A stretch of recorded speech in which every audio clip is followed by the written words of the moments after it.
भिवंडी शहरात रिक्षा चालकांचा संताप उफाळून आला आहे.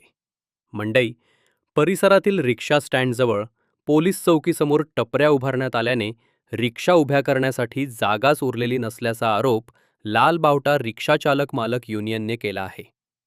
या संदर्भात मागील वर्षभरात 5 वेळा पालिका प्रशासनाकडे पत्रव्यवहार करूनही कोणतीही ठोस कारवाई करण्यात आली नसल्याचे संघटनेचे म्हणणे आहे.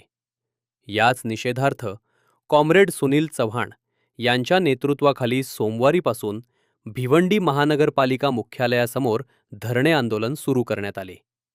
आज आंदोलन अधिक तीव्र करत रिक्षा मुख्यालयासमोर उभ्या करून महापालिकेचे मुख्य प्रवेशद्वारच बंद करण्यात आले. यावेळी प्रशासनाविरोधात जोरदार घोषणाबाजी करण्यात आली. संघटनेच्या म्हणण्यानुसार 3 बत्ती नाक्यावरील रिक्षा स्टँडवर अवैध कब्जा झाल्याबाबत अनेक निवेदने देण्यात आली.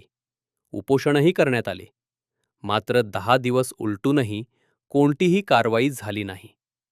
मागण्या पूर्ण न झाल्यास अधिकाऱ्यांना कार्यालयात ये-जा करू देणार नाही असा इशाराही संघटनेने दिला आहे. लाल बावटा रिक्षा चालक मालक युनियनच्या वतीने आम्ही गेल्या वर्षभरापासून 3 बत्ती नाक्यावर जो अवैध कब्जा आमच्या रिक्षा स्टँडवर झालेला आहे तो हटवण्यासाठी गेल्या वर्षभरापासून आम्ही महानगरपालिकेला विनंती करतोय. गेल्या 29 तारखेला आम्ही महानगरपालिकेला एक पत्र देऊन सांगितलं होतं की इथे आमचा तो अवैध कब्जा हटवावा रिक्षा स्टँडवरचा, नाहीतर आम्ही आपल्या कार्यालयाच्या गेट समोर धरणे आंदोलन करण्याला 9 तारखेपासून बसणार आहे.